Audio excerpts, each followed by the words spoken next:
Imagine for a second that you were trying to boot up a piece of software that was actually written during the Roman Empire. Oh, good luck with that. Right. And this ancient software has one original singular function.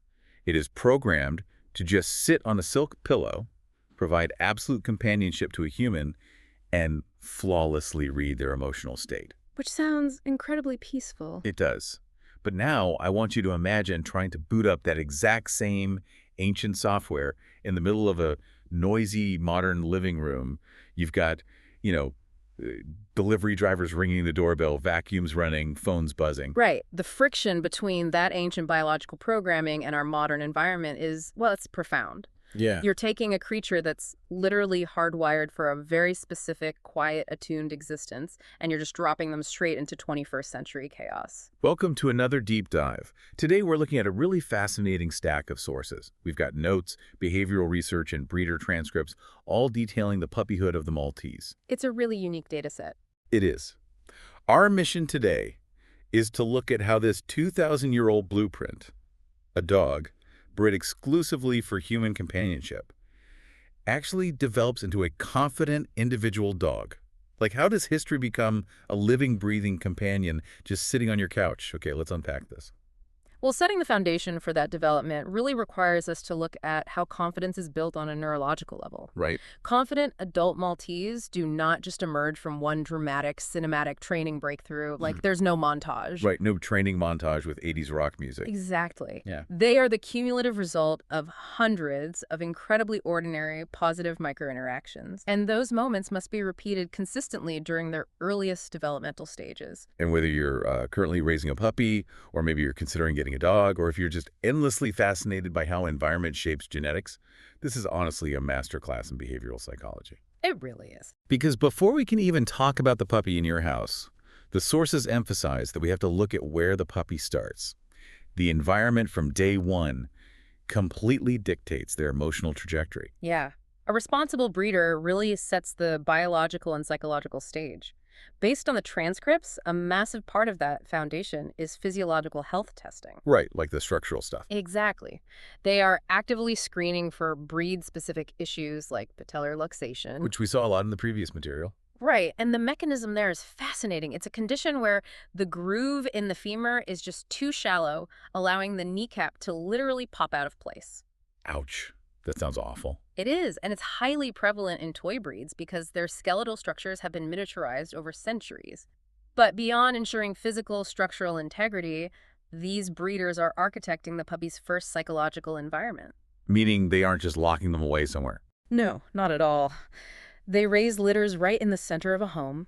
They expose them to the ambient noise of daily human life with gentle handling, rather than in some isolated, sterile kennel. I was actually reading through the developmental timelines in our notes, and there was this one specific window that really stood out to me.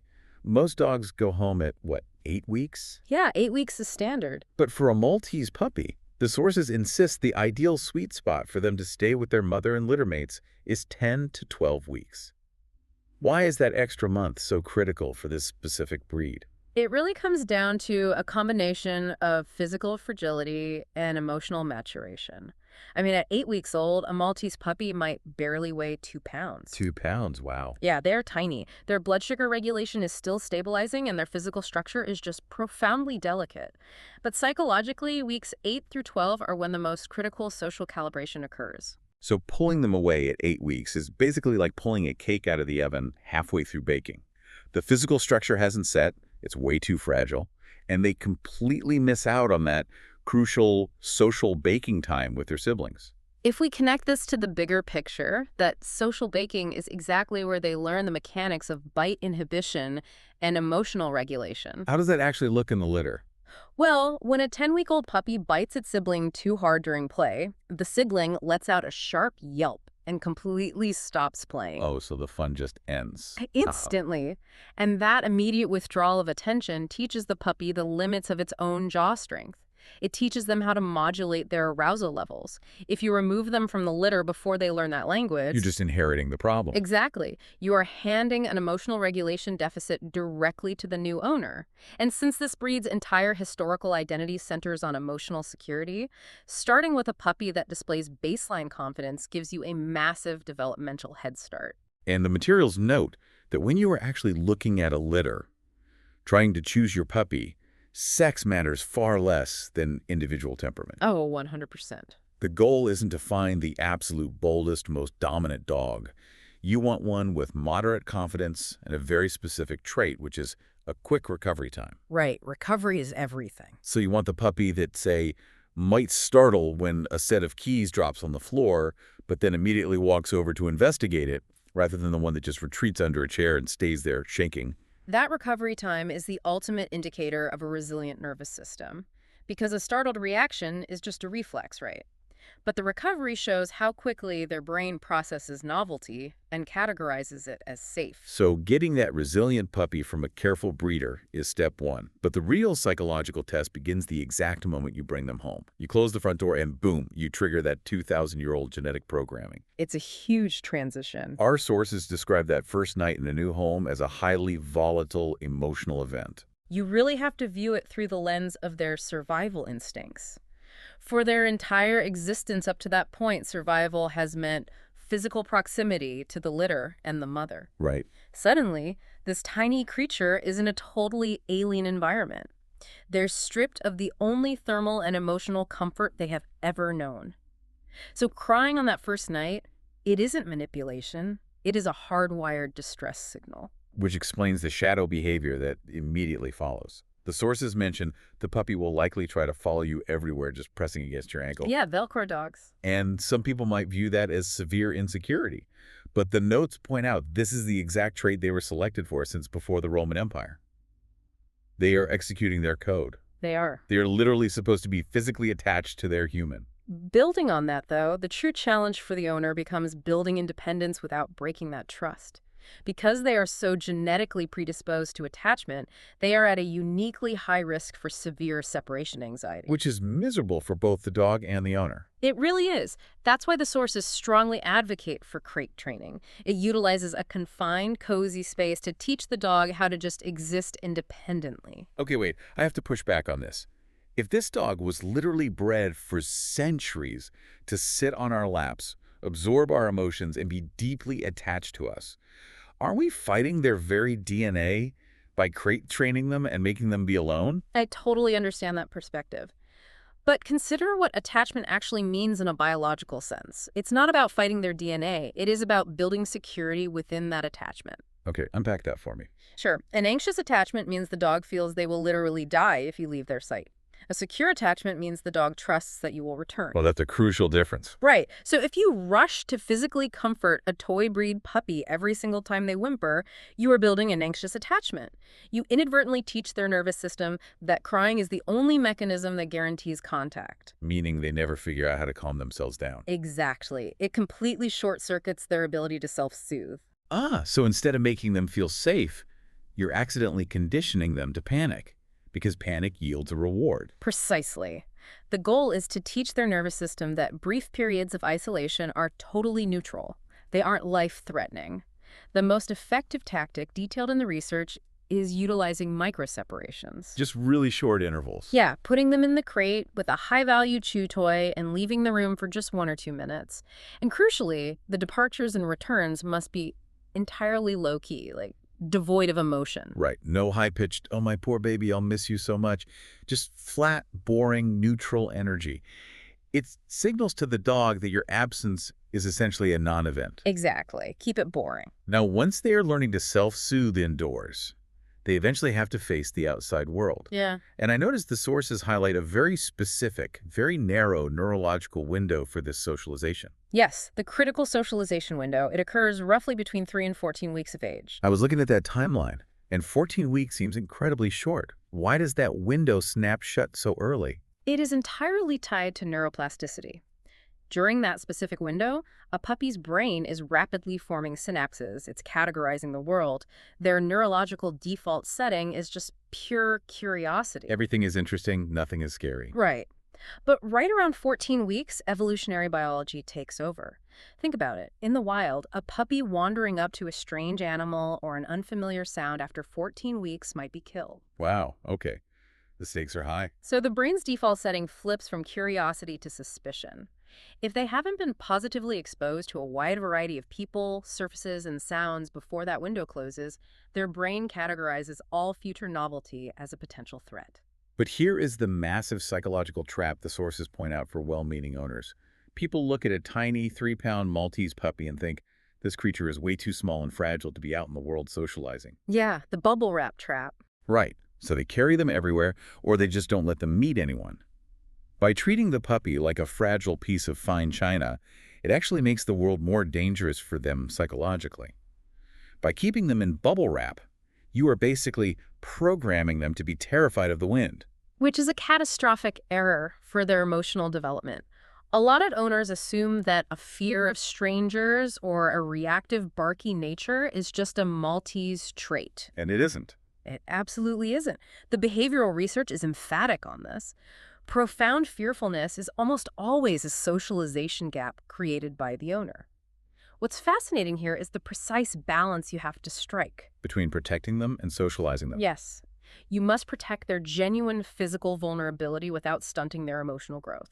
I mean, you obviously cannot let a physically robust golden retriever puppy just trample a 3-pound Maltese. Right, that would be disastrous. But you still have to expose them to that golden retriever from a safe distance, allowing them to observe and process the interaction positively.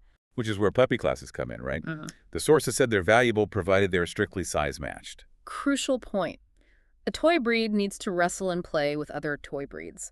That's how they learn vital physical boundaries without the risk of an accidental spinal injury from a much larger dog. That invisible scale navigating a giant world in a tiny body applies to the indoors too. The physical realities of managing a toy breed completely alter the mechanics of basic dog ownership. Oh, the biomechanics of a tiny dog dictate their entire interaction with their environment. Let's look at house training as an example.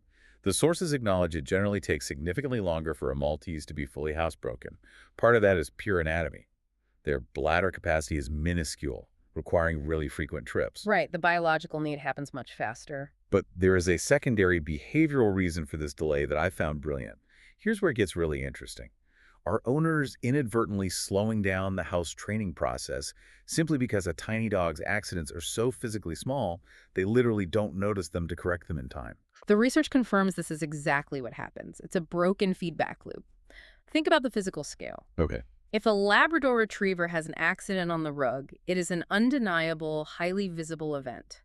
The owner immediately sees it, cleans it, and critically adjusts the dog's schedule to prevent it from happening again. The behavioral feedback loop is intact. Exactly. But if a tiny Maltese has an accident behind an armchair, it might literally be the size of a coin. An owner might walk past it for 2 days without noticing. So the dog relieves itself, feels better, and receives zero redirection.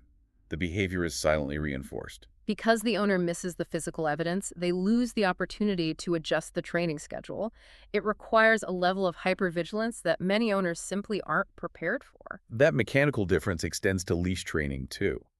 The sources are absolutely uncompromising on this point. You must use a properly fitted harness and never ever walk a toy breed on a collar attached to a leash. That goes back to their fragile anatomy, specifically the trachea. The windpipe. Right. A dog's trachea is supported by these C-shaped rings of cartilage. In toy breeds, those cartilage rings are inherently weaker and much more prone to collapsing. So pulling on a collar is dangerous. If you attach a leash to a collar and the dog pulls, or if you jerk it to correct them, you are concentrating all of that kinetic force directly onto a fragile windpipe. A harness distributes that force safely across the chest and shoulders. And the notes suggest introducing that harness indoors first. You feed them treats while they wear it, so the physical sensation of wearing clothes becomes completely normalized before you ever add the tension of a leash outside. It's all about positive association. Speaking of gravity and force, the notes heavily emphasize protecting their developing joints during puppyhood. We touched on patellar luxation earlier, but the everyday management of this is pretty intense. You have to actively prevent them from jumping from heights. You really have to view a couch through the physics of their skeletal structure. What do you mean? Well, for a human, jumping off a couch is nothing. For a developing toy breed, the height of a standard sofa is the equivalent of a human jumping off a high brick wall. Oh, wow. When you put it like that. Doing that repeatedly, multiple times a day, applies massive impact force to those shallow kneecap grooves we discussed. You can cause micro-traumas that lead to lifelong orthopedic issues. Introducing dog stairs or ramps early on is just non-negotiable. There's another reality of their physical form that requires early intervention, and that's grooming. They have this long, flowing hair, not fur, that grows continuously. The sources advise introducing grooming routines really early. Yes, desensitization is key here. So, brief brushing, touching their paws, inspecting their ears, and doing all of this with positive rewards long before their coat actually requires serious daily maintenance. Because if you wait until a dog is 6 months old and has a painful mat of hair behind its ear to introduce a brush, the brush becomes an instrument of torture. But if you introduce the tools when they are 8 weeks old, pairing the sensation of the brush with high-value food reward, the grooming table becomes a place of relaxation. That makes total sense. And the exact same psychological principle applies to car travel. Introduce them to a secure, comfortable carrier in the car for short, pleasant trips to a park. If their only experience in a vehicle ends with a stressful medical procedure at the vet, they will predictably develop severe travel anxiety. Which brings us to perhaps the most insidious psychological trap that sources identify for toy breed owners. The discrepancy in physical size often creates what we could call the "it doesn't hurt" exemption. Oh, this is a big one. It's this dangerous myth that because a dog is tiny, their bad habits simply don't matter.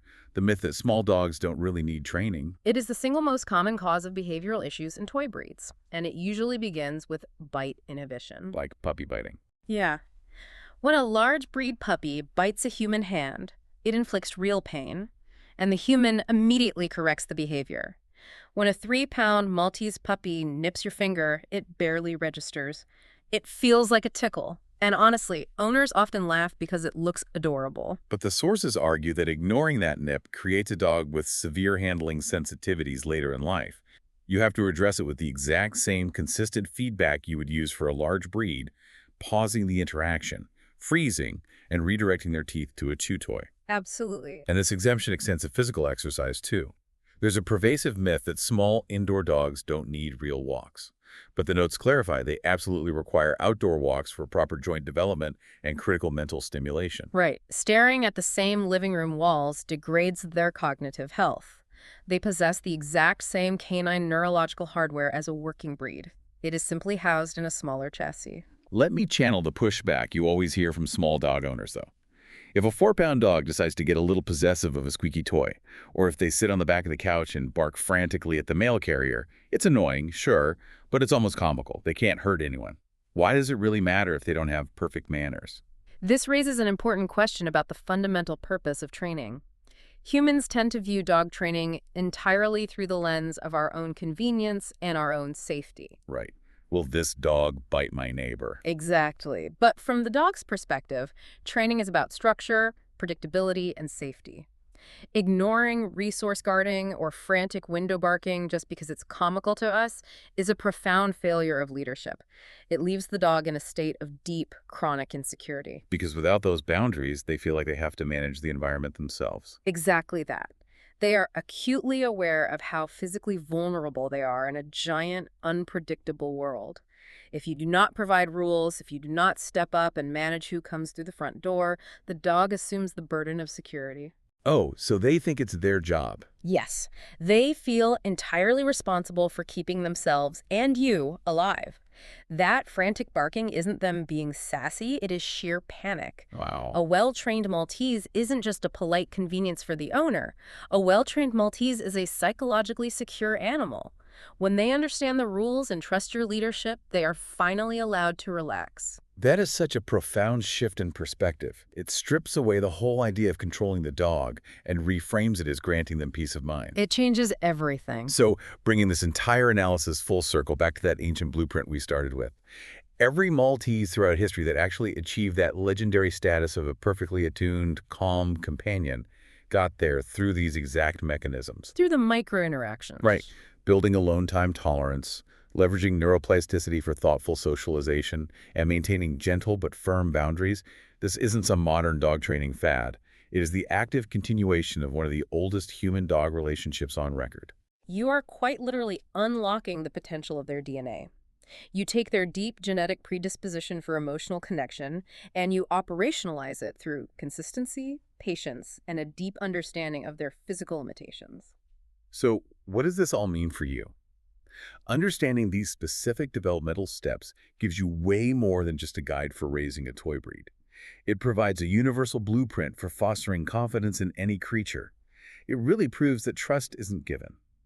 It is carefully constructed by understanding the world from their physical and psychological perspective. And once you have successfully architected that emotional foundation, well, the next major variable you have to control is their physiological fuel. Exactly. In our next deep dive, we're going to pivot from psychology to biology. We'll be looking into the highly specific and honestly very surprising nutritional needs of growing toy breeds. The metabolic demands of a tiny body are a completely different science. It genuinely redefines how you look at dog food. As always, a quick reminder that this deep dive is for educational purposes only. If you ever have concerns regarding your dog's physical health or behavioral development, please consult with your veterinarian. Always a good idea. But before we wrap up today, I want to leave you with one final thought to mull over on your own. The sources emphasize time and time again that the Maltese was never bred to perform a physical job. They were never ratters, they didn't pull carts, they didn't herd sheep. Right, no working history. Their singular genetic purpose, honed over 2 millennia, has been to live right beside humans, absorb our routines, and perfectly read our emotions. So if their entire biological job is to reflect our emotional state back to us, how does our modern, fast-paced, highly stressed, screen-obsessed lifestyle look through the eyes of that ancient software? That's a heavy question. If they are perfectly tuned to our emotional wavelength, are we unintentionally feeding them our own 21st century anxieties? It really makes you wonder, when you look at a stressed dog, who is really shaping who?